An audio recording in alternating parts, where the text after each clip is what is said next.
فخر الرسول سید القونین صلی اللہ علیہ وسلم جب مدینہ منورہ تشریف لائے، آپ علیہ السلام نے دیکھا کہ یہود 10 محرم الحرام کا روزہ رکھ رہے ہیں۔ آپ علیہ السلام نے سوال کیا کہ کیا وجہ ہے، تم 10 محرم الحرام کا روزہ کیوں رکھتے ہو؟ تو یہود نے بتایا کہ اللہ جل جلالہ نے بنی اسرائیل کو 10 محرم الحرام کو دشمن سے نجات دی۔ فرعون اور اس کے لشکری اور اس کے حواری غرق آب ہوئے، اور اللہ جل جلالہ نے بنی اسرائیل کو دشمن سے نجات دی۔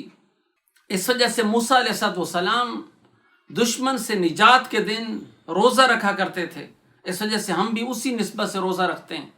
امام الانبیاء صلی اللہ علیہ وسلم نے فرمایا، میں موسیٰ علیہ السلام سے مناسبت کے اعتبار سے زیادہ حقدار ہوں، کیونکہ وہ بھی اللہ کے نبی تھے، میں امام الانبیاء ہوں، وہ رسول تھے، میں امام الرسول ہوں۔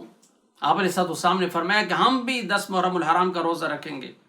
مسند احمد کی روایت ہے، امام الانبیاء صلی اللہ علیہ وسلم نے فرمایا 10 محرم الحرام کا یعنی عاشورہ کے دن کا روزہ رکھو، لیکن فرمایا کہ ساتھ یہود کی مخالفت کرو۔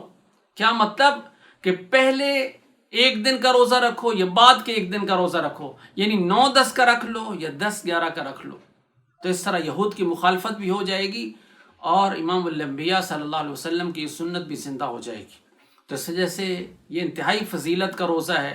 آپ علیہ السلام نے فرمایا کہ 10 محرم الحرام کا روزہ یکفر السنۃ الماضیۃ، پچھلے سال کے جتنے گناہ ہوتے ہیں ان کے لیے یہ ایک سال کے گناہوں کے لیے کفارہ بن جاتا ہے۔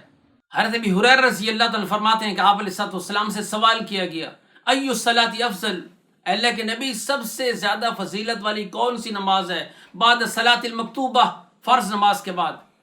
ای الصیام افضل بعد صیام شہر رمضان، اور کون سے روزے سب سے زیادہ فضیلت والے ہیں رمضان کے روزوں کے بعد؟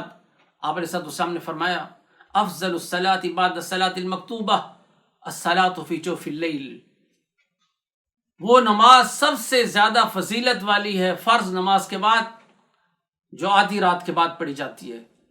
اور فرمایا افضل الصیام بعد صیام شہر رمضان صیام شہر اللہ المحرم، سب سے زیادہ فضیلت والے روزے رمضان کے روزوں کے بعد محرم الحرام کے روزے۔ اس وجہ سے یہ 10 محرم الحرام کا روزہ یا محرم الحرام کے روزے یہ سب فضیلت والے روزے ہیں۔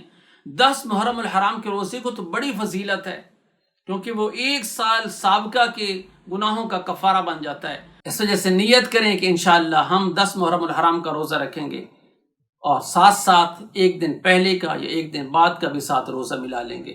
اللہ جل جلالہ مجھے اور آپ کو عمل کی توفیق نصیب فرمائے۔